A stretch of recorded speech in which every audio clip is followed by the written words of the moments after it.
नमस्कार। दरअसल मित्रों, मेरे लिए बड़ा मुश्किल है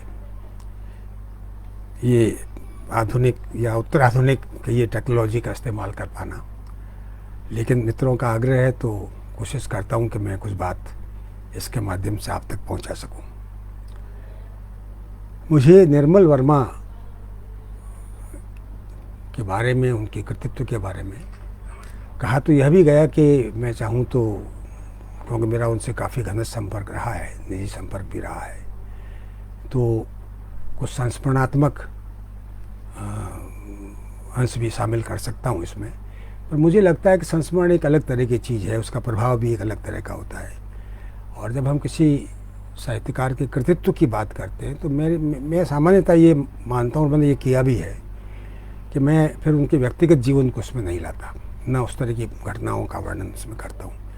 बहुत से ऐसे लेखक हुए हैं जिनके बारे में कुछ भी नहीं जानते, या जो किंवदंतियाँ जो आती हैं उनको जानते हैं, उससे कुछ पता नहीं चलता, लेकिन हम फिर भी उनके लेखन को पसंद करते हैं, उनकी व्याख्या करते हैं, बहुत महत्वपूर्ण निष्कर्ष उनसे निकालते हैं। स्वयं कालिदास एक बड़े उदाहरण हैं, जिनकी तिथि के बारे में हमको पता नहीं, जीवन की घटनाएं तो छोड़िए। इतना ज़्यादा विवाद है वो किस समय में हुए इसको लेकर के, और बड़े बड़े इतिहासकारों के बीच में है। मैं क्योंकि इतिहास का विद्यार्थी रहा हूँ तो उन विवादों से परिचित हूँ, और बड़े रोचक उसमें जाऊँगा तो आपको बहुत रोचक घटनाएं सुना सकता हूँ उस एक विवाद के बारे में भी, पर फिलहाल उसमें जाने की आवश्यकता नहीं है। तो मैंने ये तय किया कि मैं निर्मल जी के कृतित्व के बारे में कुछ बात करने की कोशिश करूँगा, और ये जानने पहचानने की कोशिश करूँगा कि उसमें केंद्रीय चीज़ क्या है। क्योंकि मैं ये मानता हूँ कि एक लेखक ज़िंदगी भर बहुत कुछ लिखता रहता है, उसमें वैविध्य भी होता है, लेकिन कहीं एक कोई केंद्रीय सूत्र होता है, एक अंतः सूत्र होता है जो उसके सारे रचना जगत को, उसके सारे कृतित्व को अपने में बांधता है। एक तरह का क्रम आप उसमें देख सकते हैं।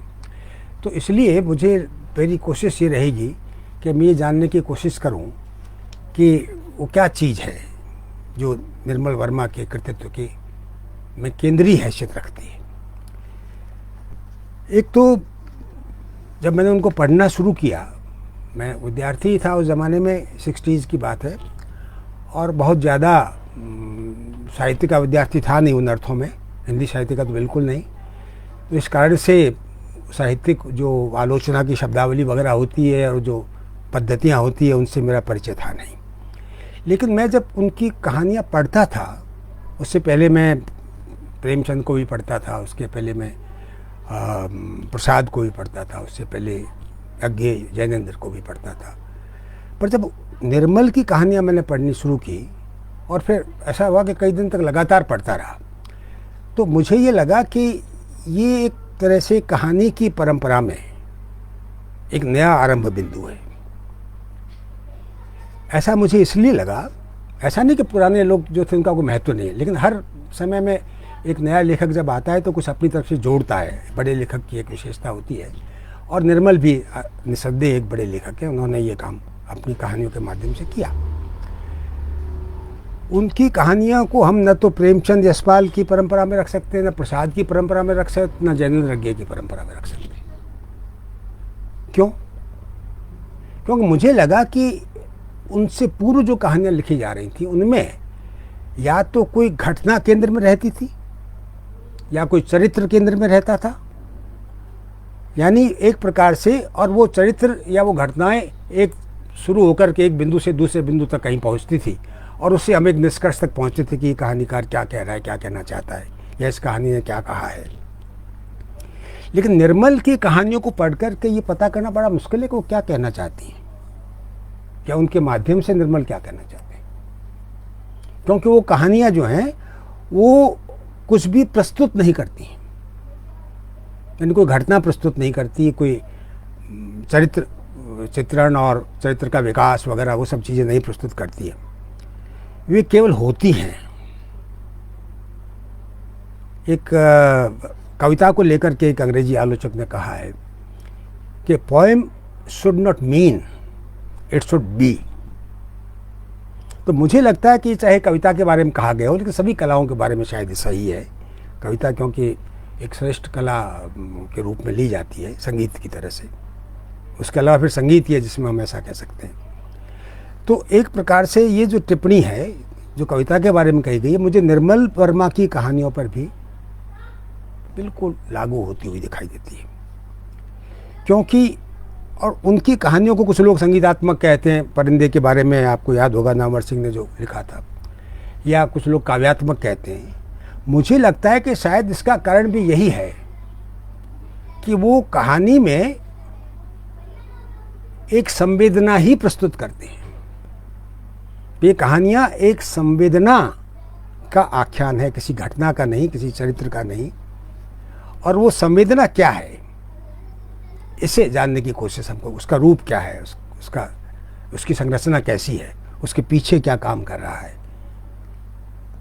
क्योंकि केवल भावनात्मकता नहीं है, उसके पीछे गहरे दार्शनिक आशय भी हो सकते हैं। क्योंकि एक बार विचार भी जो है वो संवेदना बन जाते हैं। तो इसलिए मुझे लगा कि मुझे ये समझने की कोशिश करनी चाहिए कि वो चीज़ क्या है। यानी जो सत्य कलाकार पा रहा है वो उस कहानी की रचना प्रक्रिया में ही पा रहा है, न कि कोई पहले से सोचा हुआ चरित्र या घटना जिसके माध्यम से उसे कुछ करना है। और ये जो रचना प्रक्रिया में पा रहा, यानी कि रचना में ही सत्य के आकार लेने की ये जो प्रक्रिया है, वो एक अर्थ में कलाकार को ईश्वर का समान धर्म बना देती है। समान धर्म इसलिए बना देती है क्योंकि एक रचना में मूर्त जो कलाकार का स्वप्न है वो कि स्थूल वास्तविकता नहीं होती है। और यदि निर्मल वर्मा ये पहचान पाते हैं कि हर महत्वपूर्ण कलाकृति का सत्य उसके विकल्पीय संसार में निहित रहता है और इस विकल्पीय संसार के ही कारण यथार्थ की तीखी अनुभूति संभव होती है। दूसरी ओर यह भी इतना ही सच है कि यथार्थ की इस तीखी अनुभूति की वजह से ही हर विकल्पीय संसार के सत्य होने का एहसास विश्वास की हैसियत प्राप्त कर लेता है। तो कथाकार निर्मल वर्मा के लिए ये विकल्पीय संसार क्या है और क्या है वह यथार्थ जिसका तीखा बोध उनके कथालोक में व्याप्त है। निर्मल वर्मा अपने इस विकल्पीय संसार को स्मृति के माध्यम से परिभाषित करते हैं। उनकी कहानियों को अक्सर स्मृति की कहानियाँ कहा गया है, लेकिन यहाँ स्मृति का तात्पर्य कुछ बीती हुई घटनाओं को याद करना, कुछ अच्छे बुरे पलों को याद करना, उनका वर्णन करना नहीं है। क्योंकि निर्मल यह मानते हैं कि स्मृति एक प्रकार से, यदि ये भी सब स्मृतियाँ हैं, लेकिन जब निर्मल स्मृति की बात करते हैं तो उसका स्वरूप और तात्पर्य एक आध्यात्मिक स्तर ग्रहण कर लेते हैं। इसे उस स्मृति के साथ रखा जा सकता है जिसका गीता में उल्लेख किया गया है।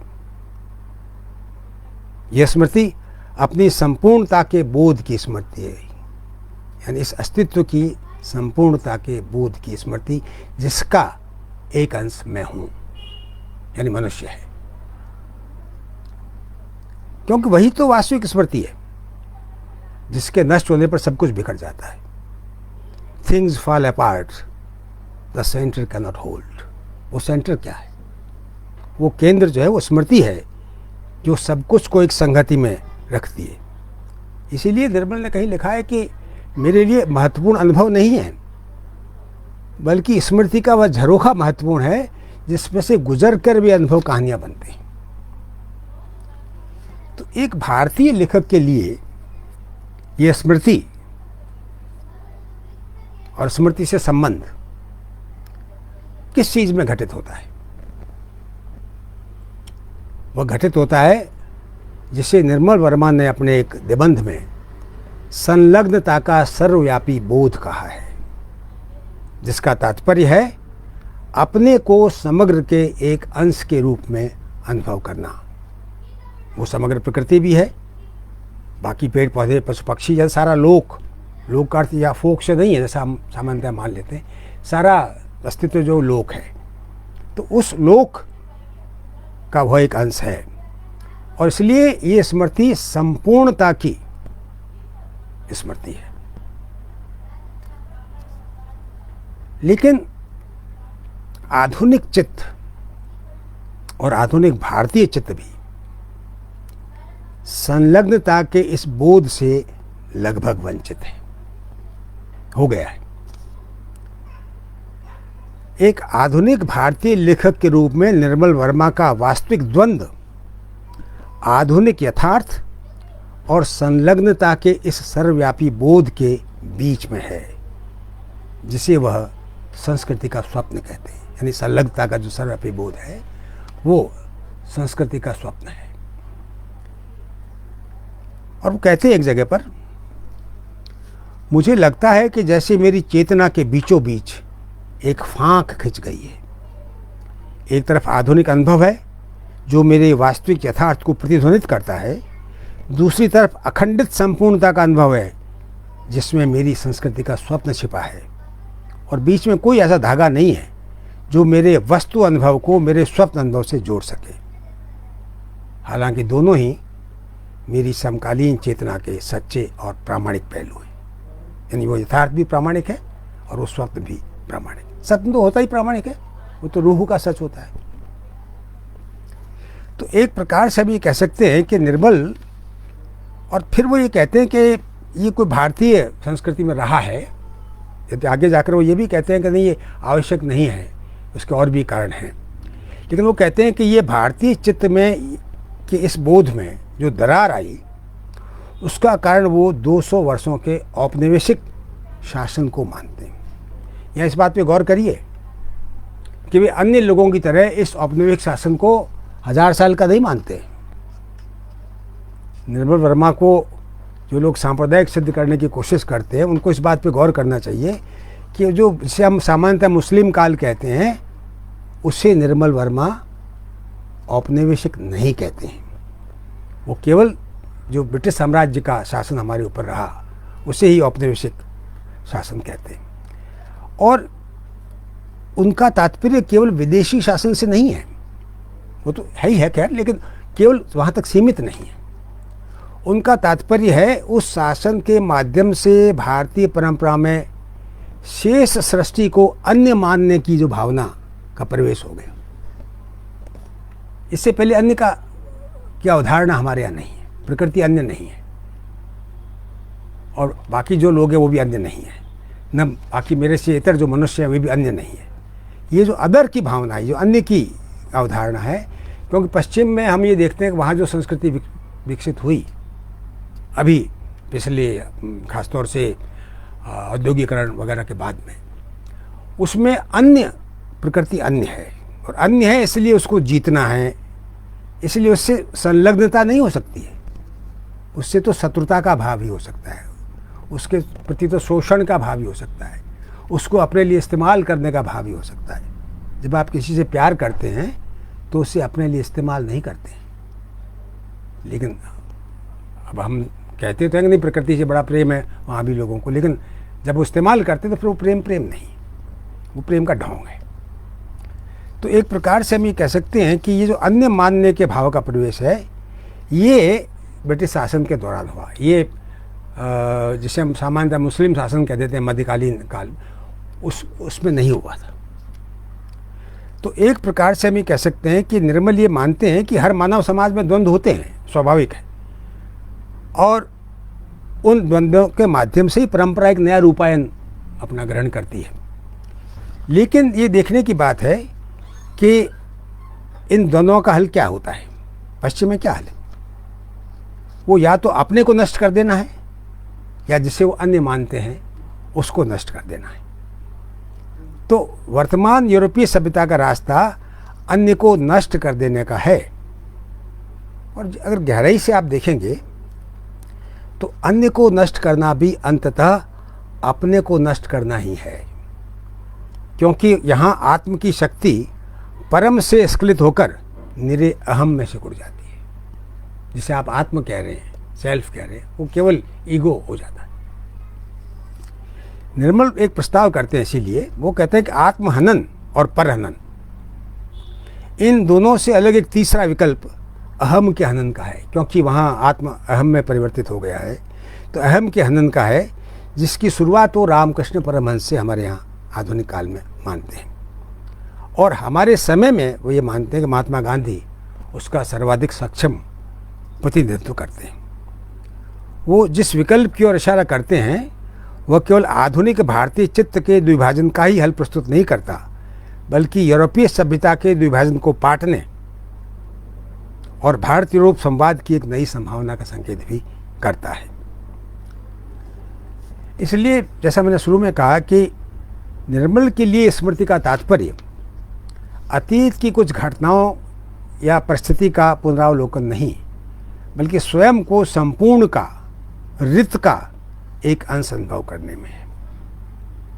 गीता में स्मृति के भ्रंश को बुद्धिनाश कहा गया है, जिसके कारण सब कुछ नष्ट हो जाता है। यह स्मृति है काम क्रोध सम्मोह से मुक्त अपने होने का बोध, यानी अर्थात अपने होने का निर्वैयक्तिक बोध। इसीलिए निर्मल मानते हैं कि प्रश्न भारतीय अनुभव का नहीं, भारतीय स्मृति का है, और इसलिए स्मृति का संबंध इतिहास से नहीं बल्कि संस्कृति से है। तो यही कारण है कि निर्मल उपन्यास के या कथा के जातीय स्वरूप की खोज करने के लिए प्रवृत्त होते हैं।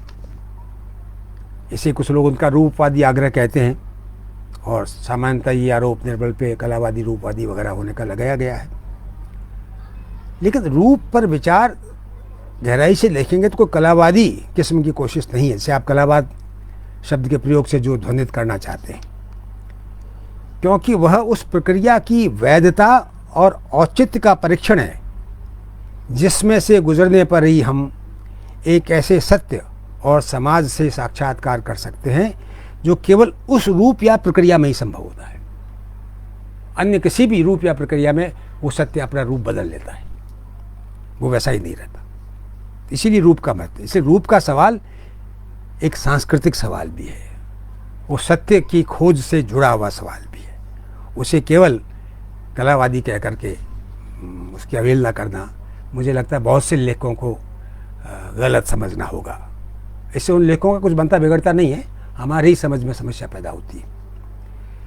निर्मल वर्मा पॉल वेलेरी के कथन को उद्धृत करते हैं कई बार, और उसमें वो ये कहते हैं वेलेरी कि लेखक का दर्शन सोच के विषय में नहीं होता है, बल्कि सोच की प्रक्रिया और व्यवहार में निहित होता है। यही रूप है, सोच की प्रक्रिया और व्यवहार। रूप की इससे बेहतर कोई परिभाषा नहीं हो सकती है। तो उपन्यास के जातीय स्वरूप की खोज पर विचार करते हुए निर्मल जो है, चलिए आप देखेंगे कि उनको ये बात क्षुब्ध करती है कि भारतीय उपन्यासकारों ने इस सवाल को नहीं पहचाना और पश्चिमी ढांचे का ही इस्तेमाल करते रहे, प्रेमचंद तक, और बिना ये महसूस किए वो इस्तेमाल करते रहे सब लोग कि पश्चिम की स्मृति भारतीय समाज की स्मृति से बिल्कुल अलग है, और इसलिए पश्चिमी ढांचा भारतीय स्मृति को वहन करते हुए चरमरा सकता है। बल्कि स्वयं पश्चिम में भी प्रूस्त, काफ्का, जॉयस आदि ने उस चरमराहट को महसूस किया और नए प्रकार के प्रयोग उन्होंने अपने उसमें किए। निर्मल एक टिप्पणी करते हैं उपन्यास के बारे में। वो कहते हैं उपन्यास विधा जिसका जन्म ही व्यक्ति की विशिष्ट अवधारणा से जुड़ा था, व्यक्ति की विशिष्ट अवधारणा से जुड़ा था, यदि हमारे समय की घोर व्यक्तित्वहीनता तक आते आते अपने को इतना थका और क्लांत और संभावना शून्य पाए तो इसमें आश्चर्य क्या है। लेकिन सवाल सिर्फ व्यक्ति की अवधारणा का नहीं है, क्योंकि व्यक्ति की अवधारणा का सवाल भी मूलतः एक सांस्कृतिक सवाल है। व्यक्ति की अवधारणा से कोई चीज़ शुरू हुई तो ठीक है, लेकिन व्यक्ति क्या है, यानी वो अवधारणा क्या है उसके बारे में, ये सवाल अपने आप में एक सांस्कृतिक सवाल है। व्यक्ति की अस्मिता को दूसरों के विरुद्ध उनके बरक्स परिभाषित करते हुए एक हेगल और बाकी आने वाले दार्शनिक करते हैं, और विवेकानंद जिसका जिक्र निर्मल ने अपने एक लेख में किया है, हेगल के बरक्स विवेकानंद को रखते हुए ये कहते हैं कि व्यक्ति का जीवन संपूर्ण के जीवन में बसा है, उसका सुख संपूर्ण के जीवन सुख में निहित है। संपूर्ण के बिना व्यक्ति की कल्पना असंभव है। ये ऐसा शाश्वत सत्य है जिसकी आधारशिला पर समूचा विश्व टिका है। इस अनंत संपूर्ण की ओर धीरे धीरे अग्रसर होना, उसके प्रति अगाध सहानुभूति और समानता महसूस करना, उसके सुख में सुखी और उसकी यातना में दुखी अनुभव करना, यही व्यक्ति का एकमात्र कर्तव्य है। और फिर वो कहते हैं यह केवल कर्तव्य नहीं है, इस कर्तव्य के उल्लंघन में उसकी मृत्यु है, यानी उसका अस्तित्व खो जाता है। तो एक प्रकार से जैसा मैं कह रहा था कि रूप का सवाल यहाँ पर केवल सौंदर्य शास्त्रीय सवाल नहीं रहता है, वो एक सांस्कृतिक चेतना का, समूची सृष्टि के साथ हमारे रिश्ते के बोध का सवाल हो जाता है। और तब निर्मल की एक दूसरी टिप्पणी मुझे याद आती है, जिसमें वो कहते हैं कि एक महान कलाकृति मनुष्य को नहीं बदलती, न उसके संसार को बदलती है, वह सिर्फ उस रिश्ते को बदलती है जो अब तक मनुष्य अपने संसार से बनाता आया था। लेकिन एक बार रिश्ता बदल जाने के बाद न तो मनुष्य वैसा मनुष्य रह पाता है जैसा वह कलाकृति के संपर्क में आने से पहले था, और न उसका संसार वैसा संसार रह जाता है जो उसे कलाकृति के अनुभव के बाद दिखाई देता है। तो एक प्रकार से हम ये कह सकते हैं कि मनुष्य की समग्रता का साक्षात, वो कहते हैं कि पश्चिम के उपन्यासों में भी इसकी कोशिश हुई है, और उसमें वो दोस्तोवस्की से लेकर कामू तक उनको याद करते हुए कहते हैं कि वहाँ तक आते आते उपन्यास की संभावनाएं शून्य हो गई हैं, क्योंकि वहाँ चरम अकेलापन तो है लेकिन वो जुड़ता नहीं किसी के साथ में। लेकिन ये सोचने की बात है कि चरम अकेलेपन की अनुभूति और उससे उत्पन्न व्यथा, उससे उत्पन्न वेदना, क्या अन्य से जुड़ने की आकांक्षा की ही एक तिर्यक अभिव्यक्ति नहीं है? इस पे सोचना चाहिए। तो इसलिए मनुष्य की, और वो कहते हैं कि 100 ईयर्स ऑफ सॉलिट्यूड की याद करते हैं मार्क्वेज के, और वो कहते हैं कि ये मुझे उसमें दिखाई देता है। जनरज्ञ रेणु का भी थोड़ा बहुत जिक्र करते हैं। मुझे कभी कभी लगता है कि इन उपन्यासों के साथ में अपने अपने अजनबी की भी चर्चा की जानी चाहिए थी। वो इसलिए कि मृत्यु के चरम साक्षात्कार के क्षणों में भी जो सेल्मा है, जो केंद्रीय चरित्र है उसका, वो एक समग्र के प्रति एक निरुद्वेग कृतज्ञ भाव रखती है। और जिस अहम के हनन की बात निर्मल कर रहे हैं, सेल्मा का चरित्र बताता है कि अहंकार से मुक्ति ही वास्तविक स्वतंत्रता है। अज्ञे के बारे में कहा जाता है वो स्वतंत्रता की खोज है, उनका सारा कृति साहित्य, जीवन भी। लेकिन स्वतंत्रता का वास्तविक आशय क्या है? सामाजिक, राजनीतिक, ये सब चीज़ें भी उसके आयाम हैं। अंततः अपने अपने अजनबी में वो लिखते हैं कि अहंकार से स्वतंत्रता ही वास्तविक मुक्ति है, वास्तविक स्वतंत्रता है। तो ये, और दोस्तोवस्की ने कहा कि अगर ईश्वर नहीं है तो मनुष्य सब कुछ कर सकता है। लेकिन अज्ञे क्या कहते हैं?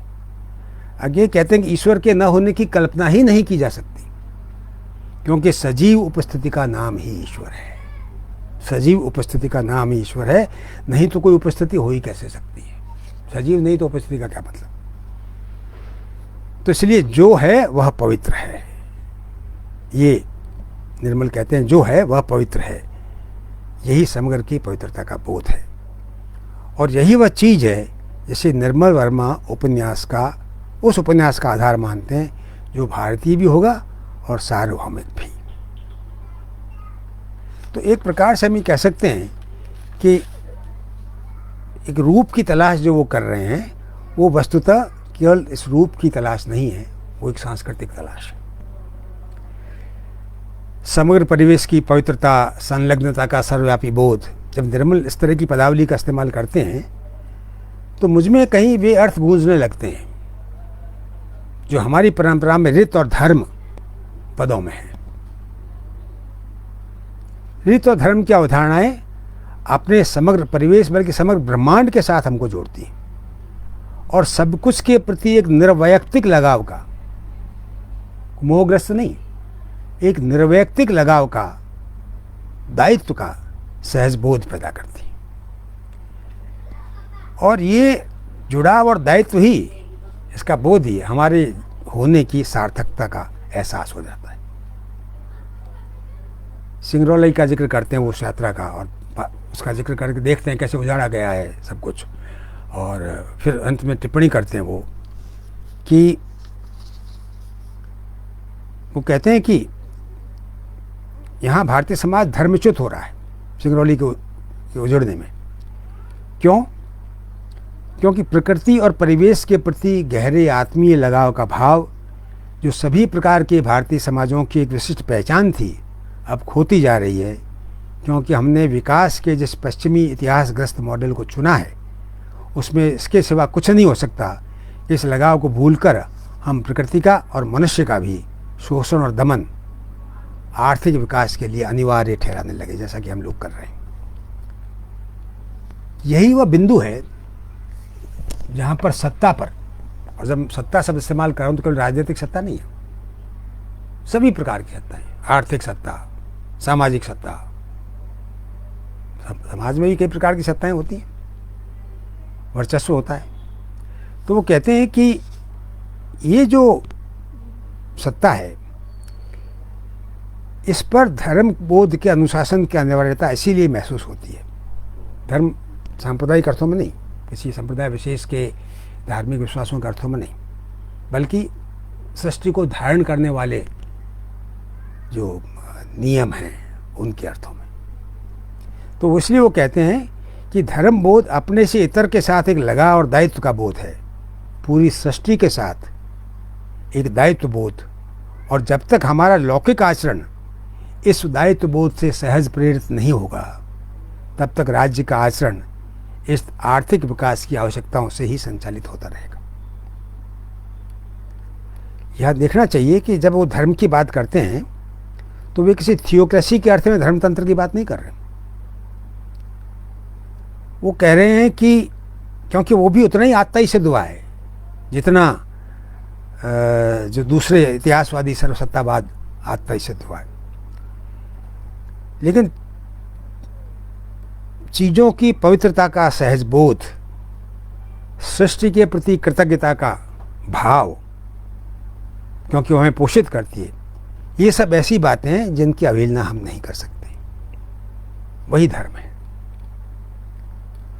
पर्यावरण का संकट मूलतः एक आध्यात्मिक संकट है, जबकि पश्चिम की दृष्टि आज भी उसे एक आर्थिक सामाजिक संकट के रूप में ही देखती है।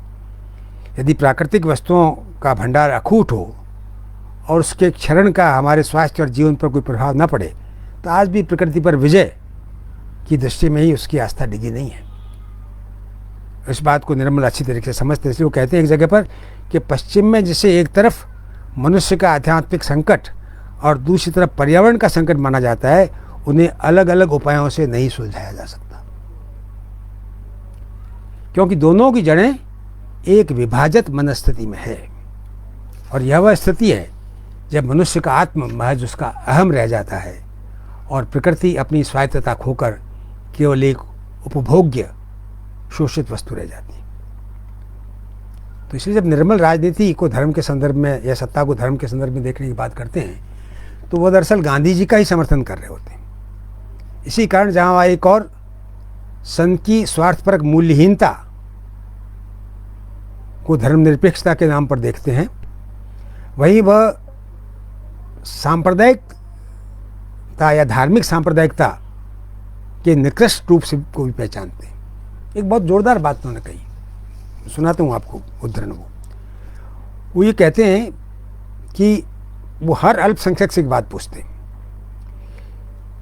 कि भारत की जो बहुजातीय विविध संस्कृति है, उसकी रक्षा का दायित्व क्या केवल बहुसंख्यक समाज का है?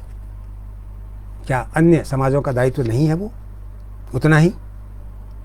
पर साथ ही ये कहना भी नहीं भूलते बहुसंख्यक समाज को कि इन अल्पसंख्यक जातियों को, यानी अन्य छोटी जो अस्मिताएं हैं, उनको यदि इस देश में तनिक मात्र भी भय या अवमानना या अपमान या अपनी जातीय अस्मिता के नष्ट होने का खतरा उत्पन्न हो जाता लगता है, तो क्या इस भौगोलिक परिवेश की सांस्कृतिक पवित्रता बची रहेगी? तात्पर्य यह कि इस सांस्कृतिक पवित्रता को बचाने के लिए उन सब चीज़ों को बचाना भी जरूरी है जिनका जिक्र अभी उन्होंने किया। तो इसलिए हम ये कह सकते हैं, पर एक और बात देखने की है।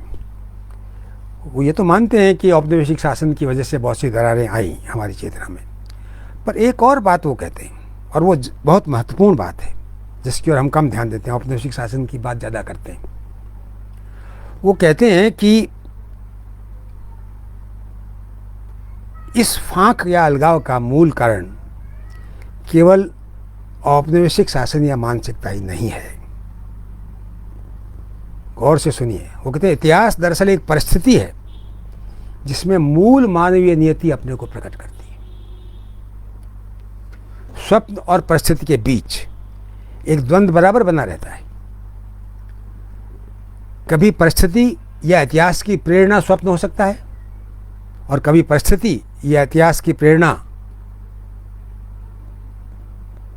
या कभी इतिहास स्वप्न को रौंदने लग जाता है, वो प्रेरणा मिट जाती है उसकी, जैसा अभी हो रहा है। लेकिन यह अंततः हम पर निर्भर करता है कि हम स्वप्न से प्रेरित होते हैं या इतिहास से संचालित होते हैं। भारतीय परंपरा का स्वप्न समग्रता के बोध का है, लेकिन अद्वैत का है। लेकिन माया का इतना दार्शनिक विरोध और साहित्य में सत और असत की शक्तियों का बहुविध संघर्ष क्या यह दिखाने के लिए पर्याप्त नहीं है कि यह द्वैत, यह अपने को अलग मानना कहीं न कहीं मानवीय प्रकृति के मूल में है, आधुनिक परिस्थिति के कारण से अधिक उग्र होता जा रहा है। लेकिन निर्मल इसलिए मानते हैं कि मनुष्य का यह उन्हीं का कोट पढ़ देता हूँ, मनुष्य का यह लावारिस अलगाव और अधूरापन कोई आधुनिक पश्चिम बोध की देन नहीं है। वह मनुष्य के मनुष्यत्व के बीच एक कीड़े की तरह विद्यमान है, धरती पर उसके महज होने के बोध में निहित है।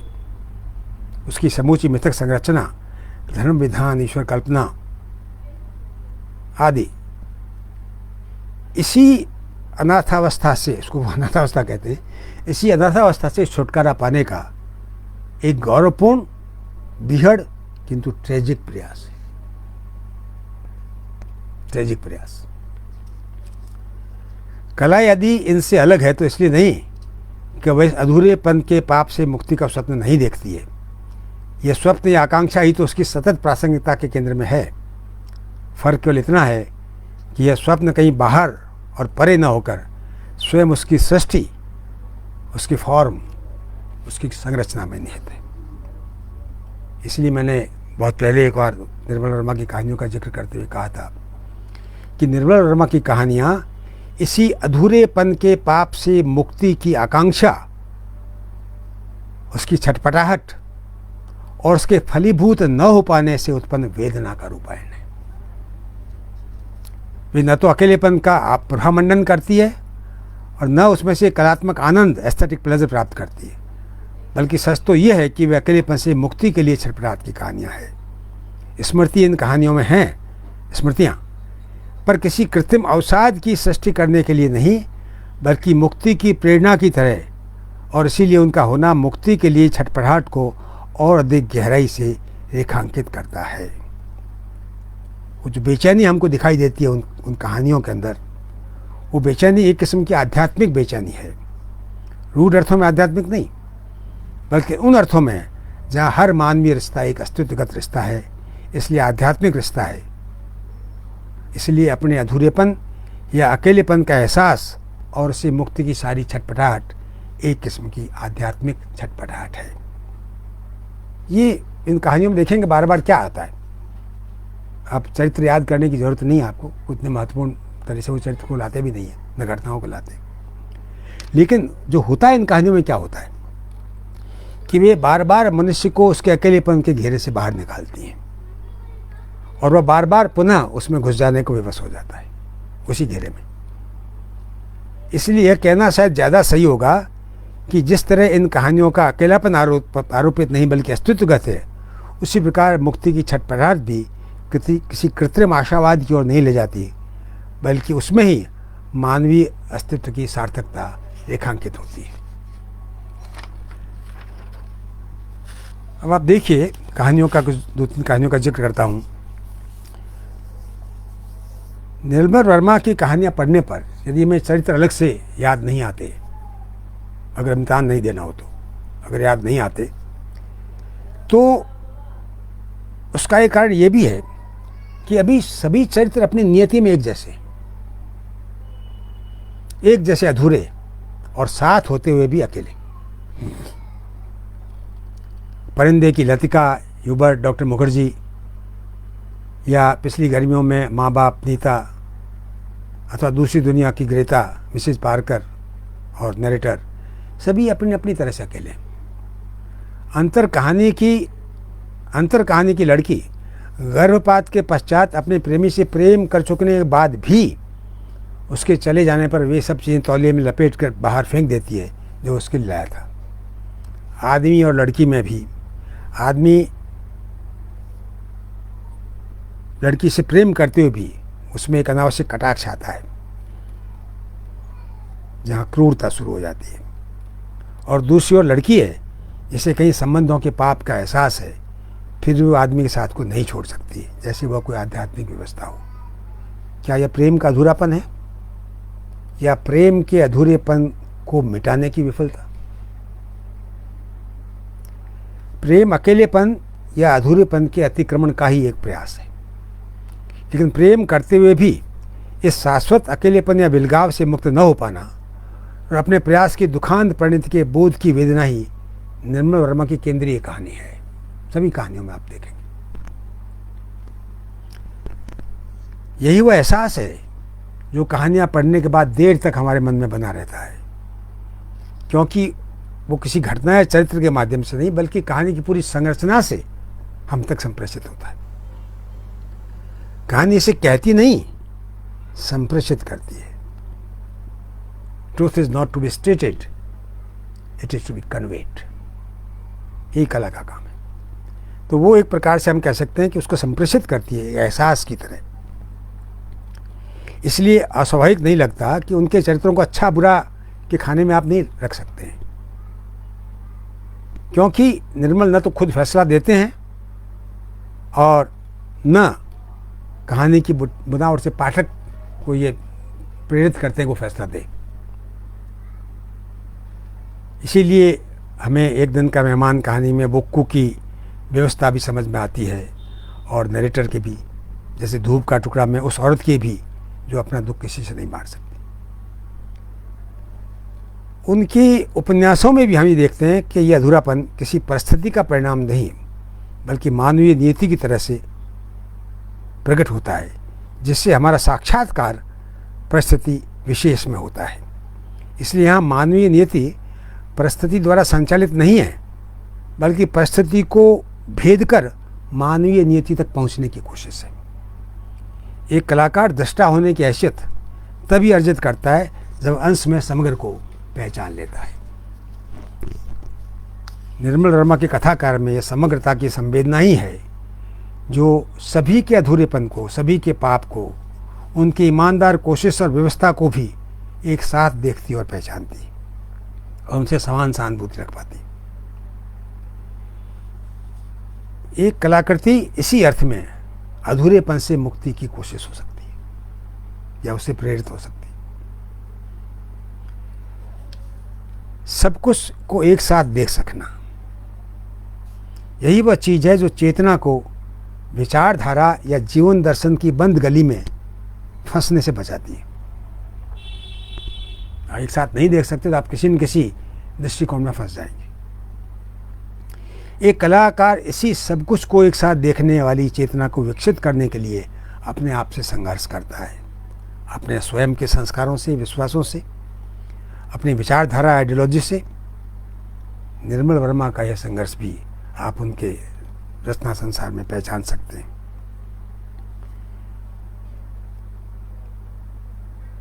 क्या कारण है कि उनके उपन्यासों में, अगर मैं उनके उपन्यासों का जिक्र करूँ, वेदन और एक चिथड़ा सुख का खासतौर से, तो वे ऐसी सनातन नियति के एहसास के आलेख हैं। कुछ लोगों ने माना कि वेदन की रंगभूमि प्राग की है और उस पर विदेशी मानसिकता का आरोप किया। इसी प्रकार से कुछ उसको द्वितीय महायुद्धोत्तर यूरोप की मानसिकता की अभिव्यक्ति मानते हुए इस बात के लिए तारीफ भी करते हैं कि बिना युद्ध के सीधे वर्णन के भी वह युद्ध को पृष्ठभूमि में रखते हुए मानवीय जीवन पर पड़ने वाले इसके प्रभावों का बहुत सुंदर कलात्मक चित्रण करता है। पर युद्ध क्या है? युद्ध तो अन्य को नष्ट करना ही है और स्वयं अपने आत्म को अहम में उतार कर स्वयं नष्ट हो जाना। इसके अलावा युद्ध और क्या है? एक लेखक की नज़र से, इतिहासकारों की नज़र से उसके कई कारण वगैरह हो सकते हैं, मनोवैज्ञानिकों की नज़र से भी हो सकते हैं, लेकिन एक लेखक की संवेदना युद्ध को कैसे पहचानती है? निर्मल उस तरह से उसको देखने की कोशिश करते हैं। और साथ में आप ये भी देखेंगे कि ये प्रशंसा ठीक है उनकी, लेकिन अधूरी है। वेदन जिस अकेलेपन और अलगाव का जिक्र करता है वह युद्धोत्तर परिस्थिति के बावजूद उस तक सीमित नहीं है। वह उससे संदर्भित है पर उसे परिभाषित नहीं है। कभी एक वाक्य मुझे याद आता है गोविंद चंद्र पांडे जी का, जो कलाओं वगैरह के बारे में वो कहते हैं कि काव्य या कला जो है वो काल संभवा तो होती है पर काल बाधित नहीं होती। तो संदर्भ का मतलब ये है कि संभव होती है उस संदर्भ से, लेकिन वहीं तक सीमित नहीं रह पाती। तो हम ये कह सकते हैं कि ये अकेलापन दरअसल मानवीय नियति में है। और यहाँ मुझे एरिक फ्रॉम याद आते हैं। एरिक फ्रॉम ने फ्राइड से थोड़ा अलग होते हुए ये माना कि फ्राइड जिस लिबिडो की और जिस तरह की कुंठाओं की बात करता है, सप्रेशन की बात करता है, जिससे संस्कृति सभ्यता पैदा होती है वगैरह वगैरह, वो कहते हैं कि नहीं, वो इतना महत्वपूर्ण नहीं है जितना ऐतिहासिक प्रक्रिया के बीच उससे गुजरते हुए ह्यूमन नेचर का विकसित होना। और उस ह्यूमन नेचर के विकसित होने की जो बुनियादी परिस्थिति है वो क्या है? वो वही लावारिस अलगाव है। इसका जिक्र निर्मल ने पहले किया कि जो ही मनुष्य आत्मचेतन होता है तभी वो अपने को सबसे अलग महसूस करता है, अकेला महसूस करता है, और फिर वापस सबके साथ जुड़ने की कोशिश ही उसके जीवन को सार्थकता देती है। उसके कई रूप हैं। प्रेम उसका सबसे बड़ा रूप है, लेकिन प्रेम के कई रूप हैं।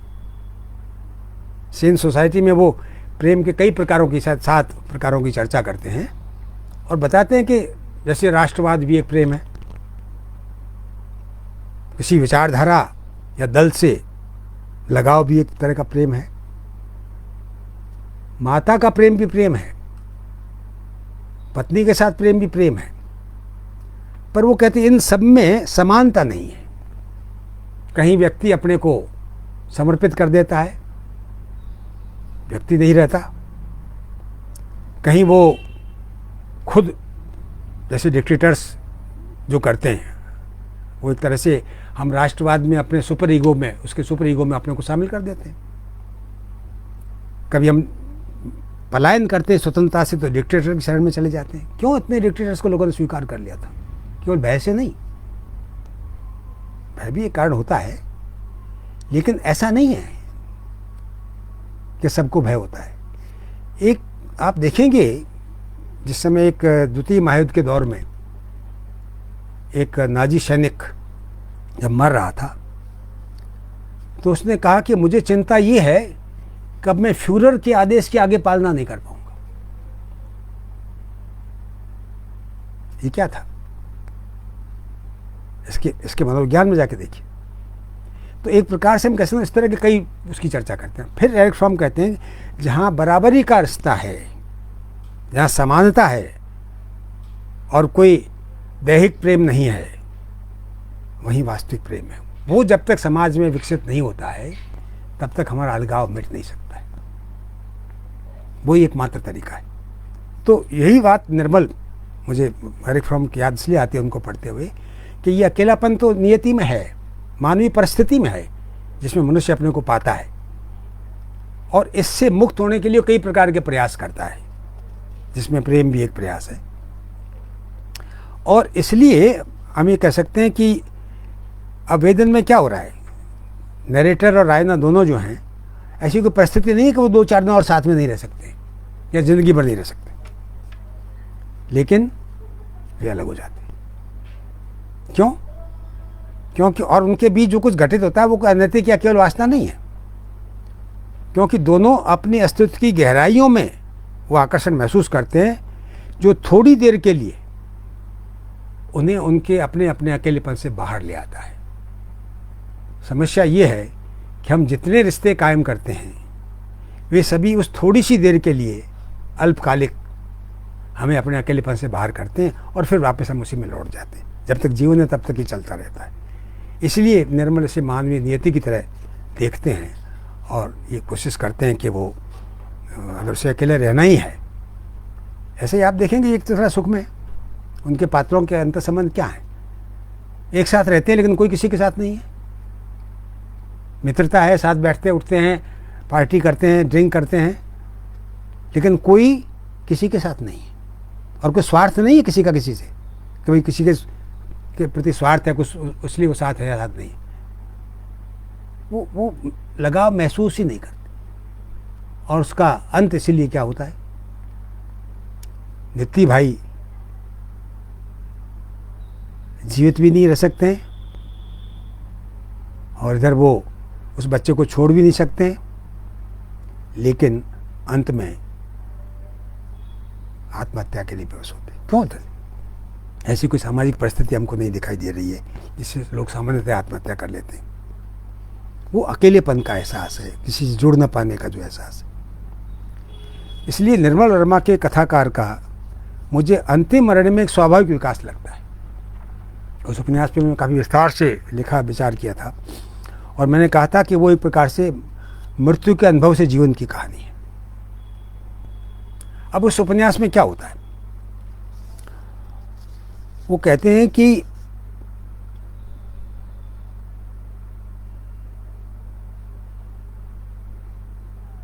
वो जो नरेटर है वो उस कहानी में उसका अंतिम आखिरी दृश्य देखिए आप, जहाँ कौवों का जिक्र किया गया है। कौवे और काला पानी में ही है कौवों का जिक्र, फिर यहाँ दूसरी तरह से उनको विन्यस्त किया गया है उस प्रतीक को। कौवों के होने का अर्थ यहाँ कुछ अधिक है, यहाँ वे स्वयं मुक्ति का माध्यम है, रूपकात्मक या प्रतीकात्मक कुछ भी कहिए। तृष्णाओं से मुक्ति ही तो वास्तविक मुक्ति है। गीता के संदर्भ को याद करिए, तृष्णाओं से मुक्ति ही तो वास्तविक मुक्ति है और यहाँ कौवे उसी प्रयोजन को पूरा करते हैं। निर्मल लिखते हैं, आप सोचते हैं वे अपनी भूख मिटाने आए हैं, वे उन तृष्णाओं को चुगने आए हैं जो लोग पीछे छोड़ जाते हैं। वे न आते तो जिन्हें आप साथ लाए हैं उनकी प्रेतात्मा भूखी प्यासी भटकती रहती। आप क्या सोचते हैं, देह की जलने के बाद मन भी मर जाता है? आपको मालूम नहीं कितना कुछ पीछे छूट जाता है। और अस्थि विसर्जन के साथ ही नरेटर को लगता है कि जैसे वह भी बहुत कुछ से मुक्त हो गया है और इसीलिए जो लौटता है वो वही नहीं है जो आया था मेरा साहब के साथ रहने और अस्थि विसर्जन वगैरह के लिए। इसी दृश्य में कौवे मुक्ति की प्रतीक्षा में बैठी आत्मा को ही व्यंजित नहीं करते, बल्कि अपनी ही तृष्णा को चुगकर अपने को ही मुक्त करने के प्रतीक भी हो जाते हैं। और यही कारण है कि इसके बाद नरेटर जब नदी में अस्थि विसर्जन करता है तो उसे लगता है कि वह भी एक हद तक अपने से मुक्त हो गया है, या यह कि उसने अपने वास्तविक स्व को पा लिया है। अस्थियों, क्या लिखते हैं निर्मल, अस्थियों का एक ढेर एक क्षण के लिए पानी की सतह पर उठा और फिर बहता हुआ आंखों से ओझल हो गया। तो एक तरीके से मुझे लगता है कि अंतिम अरण्य का ये अंत संप्रेषित करता है कि वास्तविक समस्या अकेलापन नहीं बल्कि वे तृष्णाएं हैं, और वो अकेलेपन के कारण, जिसके कारण हम अपने अंतर्मन में अकेले होते चले जाते हैं, और उनसे मुक्ति ही वास्तविक आत्म की उपलब्धि है। वह आत्म जिसमें सब कुछ एक साथ है, अपनी तृष्णाओं से मुक्ति और अपने पूर्वग्रहों से मुक्ति। और देखना होगा कि इनका जो संघर्ष है, क्या वो एक अस्तित्विक किस्म का संघर्ष है या केवल मानसिक द्वंद्व है।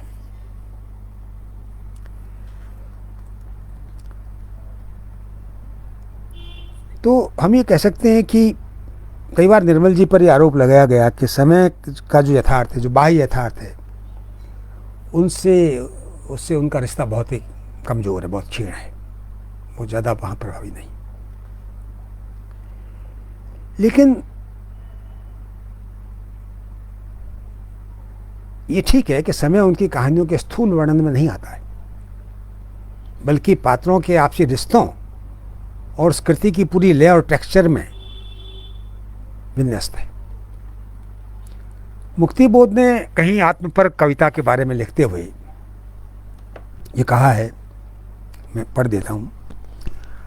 आधुनिक युग के आत्मपरक काव्य की एक विशेषता यह रही है कि कभी तो उसके संदर्भ स्पष्टता संकेतित होते हैं, क्या पता लगता है कि ये, और कभी वे काव्य में व्यक्त भाव या भावना के भीतर से दीपित या ज्योतित हो उठते हैं। अतएव काव्य भावना के आंतरिक वास्तविक संदर्भों को भूलने से या उनको गलत ढंग से लेने से काम नहीं चलेगा। मुक्तिबोध जो बात काव्य के बारे में कह रहे हैं, वो मैं समझता हूँ हर कला पर लागू होती है। वो कविता की बात कर रहे थे इसलिए कविता के बारे में कह रहे हैं, वो हर कला पे लागू होती है। इसलिए हमें मानना चाहिए कि स्थूल समस्याओं के रूप में निर्मल वर्मा के कथा संसार में समस्या कम आता है, लेकिन पात्रों के बीच का तनाव, जहाँ तक आधुनिक मन का तनाव है, कहीं उसकी लय और टेक्सचर भी इस तनाव को पूरी तरह व्यक्त करते हैं।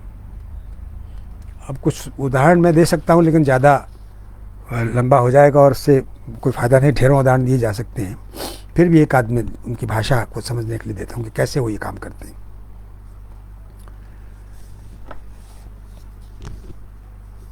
तब मुझे पता चला कि वह खटका कहीं बाहर नहीं, मेरे भीतर हुआ था। नहीं, मेरे भीतर भी नहीं, अंधेरे में एक चमगादड़ की तरह वह मुझे छूता हुआ निकल गया था, न बाहर न भीतर, फिर भी चारों तरफ फड़फड़ाता हुआ। मैं पलंग पर आकर बैठ गई जहाँ वह लेटा था, और धीरे धीरे उसकी देह को छूने लगी। उसकी देह के उन सब कोनों को छूने लगी जो एक ज़माने में मुझे तसल्ली देते थे। मुझे अजीब सा लगा कि मैं उसे छू रही हूँ और मेरे हाथ खाली के खाली वापस लौट आते हैं। बरसों पहले की गूंज जो उसके अंगों से निकलकर मेरी आत्मा में बस जाती थी, अब कहीं न थी। मैं उसी तरह उसकी देह को टूह रही थी जैसे कुछ लोग पुराने खंडहरों पर अपना नाम ढूंढते हैं जो मुद्दत पहले उन्होंने दीवारों पर लिखे थे, लेकिन मेरा नाम कहीं नहीं था। इसी तरह एक जगह वो लिखते हैं, वे हंसने लगी, एक उदास सी हंसी जो एक खाली जगह से उठकर दूसरी खाली जगह पर खत्म हो जाती है और बीच की जगह को भी खाली छोड़ जाती है। तो हम ये कह सकते हैं, इस तरह के बहुत से उदाहरण हो सकते हैं। और आप देखेंगे कि उनका भाषिक व्यवहार एक साथ ही दृश्यात्मक भी है और अनुचिंतनात्मक भी, रिफ्लेक्टिव भी है और विजुअल भी है, एक साथ। उसके निष्कर्ष की तरह नहीं, एक विजुअल रखा फिर उसका निष्कर्ष निकाला, इस तरह नहीं, उसी संरचना में ही संप्रेषित होता है। ये एक बड़े आर्ट की, बड़ी कला की, बड़ी कविता या बड़े कह सकते हैं साहित्य की विशेषता है जो निर्मल हमको दिखाई देती है। निर्मल की कहानियों का यह अंदाज या उपन्यासों का भी कह सकते हैं, वो उनकी संरचना का मुख्य आधार है, क्योंकि ये भाषा न तो यथार्थ को परिभाषित या व्याख्यात करती है, न उसे खंडों में बांटकर अलग अलग घटनाओं या मनस्थितियों के माध्यम से दिखाती। वह सब कुछ को एक साथ देखना चाहती है। लेखक की असली चुनौती यही है लेकिन मनुष्य के मन के अंधेरे और उसके प्रकाश को, विविध रंगतों छायाओं को एक साथ देख पाना उसी भाषा में संभव होता है जो मनुष्य की गहनतम अंतः चेतना के मूलभूत ढांचे से जन्म लेती है। तो इसलिए निर्मल वर्मा की कहानियां एक बिंब की तरह लगती, एक संश्लिष्ट बिंब की तरह, एक सचल बिंब की तरह। वहाँ कोई ठहरा हुआ बिंब नहीं है, एक सचल बिंब की तरह। गति भी तो बिंब का ही प्रकार है, तो एक सचल बिंब, सजीव बिंब की तरह लगती है। और इसीलिए आप ये देखेंगे सभी कलाएं अपनी चरम परिणति में सिर्फ एक जटिल बिंब में बदल जाती है जो वस्तुतः एक अनुभूति होता है, एक समग्र और जीवंत अनुभूति, अपने अंदर और बाहर के संसार और शून्य से घिरी हुई। इसलिए हमको ये देखना है कि निर्मल जो जिस तरह से लिख रहे हैं, जिस तरह की भाषा इस्तेमाल कर रहे हैं, वो इसलिए कर रहे हैं क्योंकि अंततः रूप ही है जिसमें हम किसी कलाकार की अंतर्दृष्टि को पहचानते हैं, क्योंकि वही तो उसकी दृष्टि है। निर्मल के उपन्यासों का फॉर्म एक कालक्रम में बंधा होने पर भी उनसे बाधित नहीं है, बल्कि ये गौर करिएगा, बल्कि वह काल को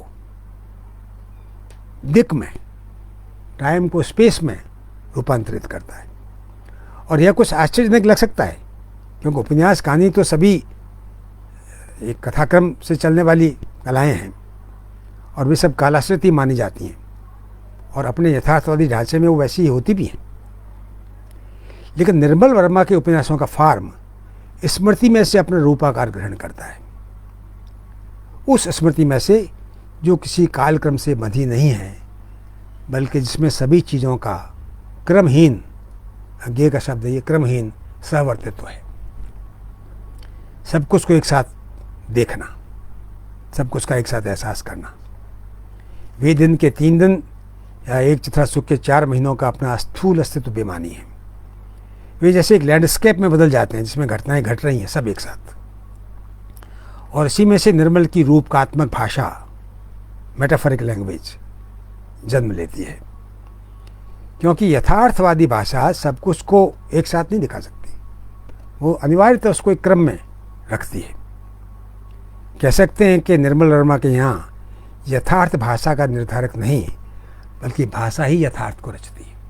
यहाँ फिर मुझे विटगेन्स्टाइन याद आते हैं, जो शुरू में मानते थे कि यथार्थ भाषा को रचता है, पर बाद में उन्होंने अपने इस मत को बदल के ये कर दिया कि नहीं, भाषा ही यथार्थ को रचती है।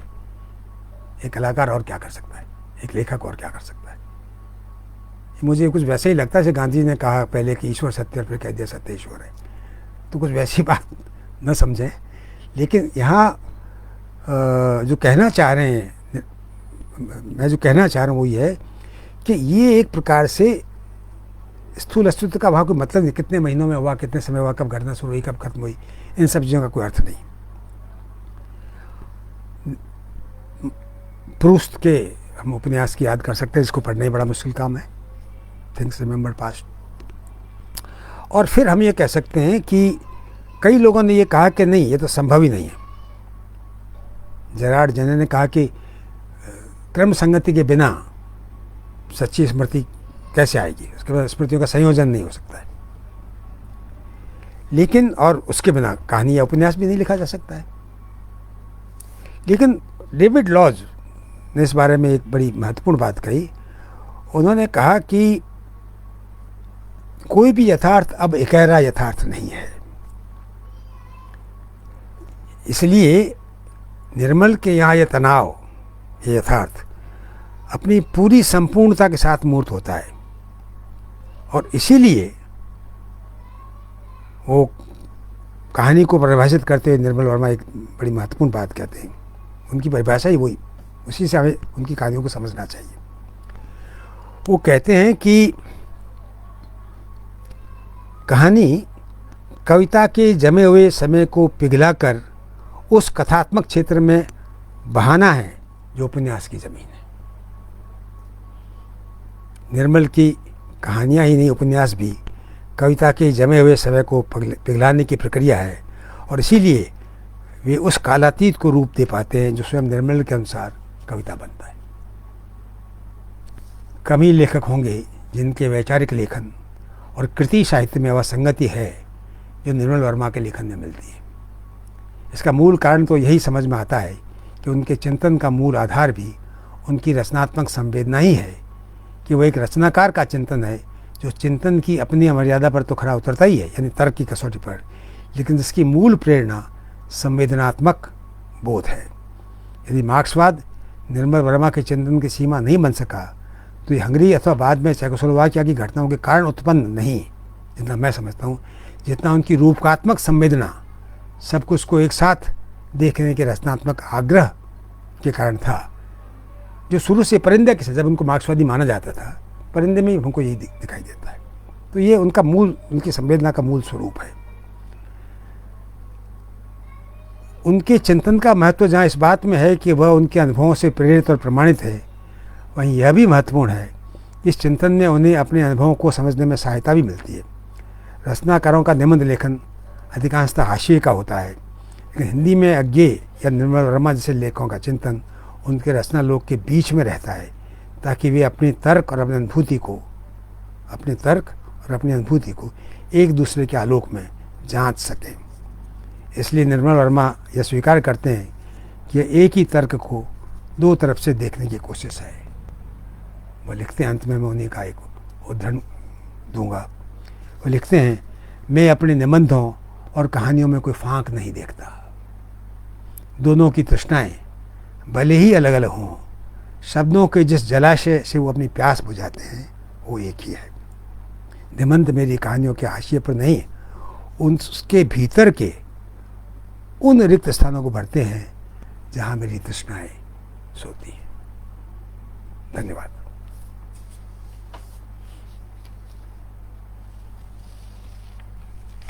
तो घंटा भर, अरे वाह, पूरा मैं देखो घड़ी रख ली, घड़ी भूल गया रखनी। हाँ तो लिखो ना, दो ही बोल दी, और क्या है, छावी नहीं पड़ सी, लिखो पड़ रहे